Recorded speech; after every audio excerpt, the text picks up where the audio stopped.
একসময় ছিলেন মার্কিন সেনাবাহিনীর সদস্য। টিভি উপস্থাপক হিসেবেও খ্যাতি ছিল তার। ৪৪ বছর বয়সী সেই পিট হেগসেথই এবার পেলেন পেন্টাগন সামলানোর গুরুদায়িত্ব।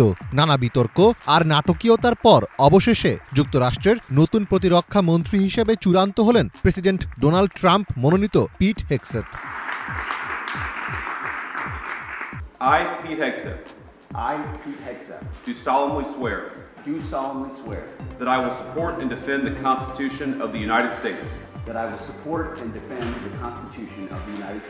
শুক্রবার রাতে সিনেটে হেগসেথের নিয়োগ নিশ্চিতে ভোটাভুটি হয়। তবে তার প্রতিরক্ষা মন্ত্রী হিসেবে দায়িত্ব পাওয়ার বিষয়টি মোটেও সহজ ছিল না। ব্রিটিশ সংবাদ মাধ্যম বিবিসির প্রতিবেদনে বলা হয়, মার্কিন সিনেটের প্রতিরক্ষা মন্ত্রী পদের জন্য পিট হেগসেথ পেয়েছেন ৫১টি ভোট। অপরদিকে তার বিপক্ষে ভোট পড়েছে ৫০টি। তবে শুরুতে পিট হেগসেথের নিয়োগ নিশ্চিতে ভোট ৫০-৫০-এ টাই হয়ে গিয়েছিল।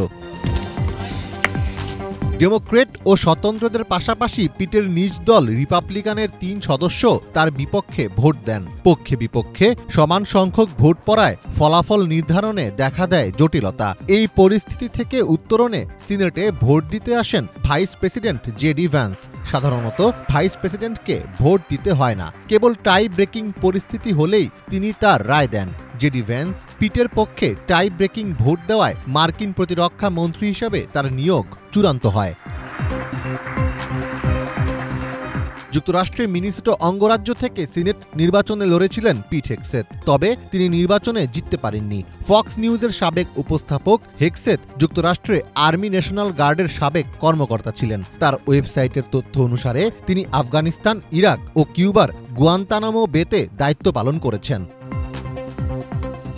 নভেম্বরে অনুষ্ঠিত প্রেসিডেন্ট নির্বাচনে জয়ী হওয়ার পরপরই ট্রাম্প তার প্রশাসনের প্রতিরক্ষা মন্ত্রী হিসেবে পিট হেগসেথকে মনোনীত করেন। তখন এক বিবৃতিতে তিনি বলেছিলেন, হেগসেথ খুবই শক্তিশালী, সুদর্শন এবং আমেরিকা ফার্স্ট নীতিতে বিশ্বাস করেন। পিটের সমর্থকেরা বলছেন, পিট সেনাজীবনে অত্যন্ত দক্ষতার পরিচয় দিয়েছেন। পেন্টাগনে তিনি এক ধরনের যোদ্ধা সংস্কৃতি আমদানি করবেন বলে মনে করা হচ্ছে।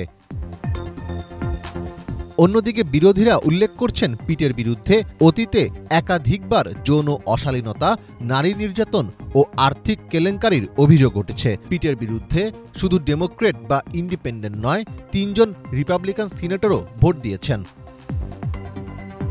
পিটের বদমেজাজ এবং মদ্যপানের আসক্তি নিয়েও অনেকে শঙ্কিত। তাছাড়া রণক্ষেত্রে মেয়েদের ভূমিকার ব্যাপারেও তার দৃষ্টিভঙ্গি রক্ষণশীল বলে জানা গিয়েছে, যদিও এসব অভিযোগ অস্বীকার করেছেন পিট। পাশাপাশি পেন্টাগনে বড় ধরনের পরিবর্তন আনারও প্রতিশ্রুতি দিয়েছেন তিনি। মীর ফজলে রাব্বি, বাংলা ভিশন।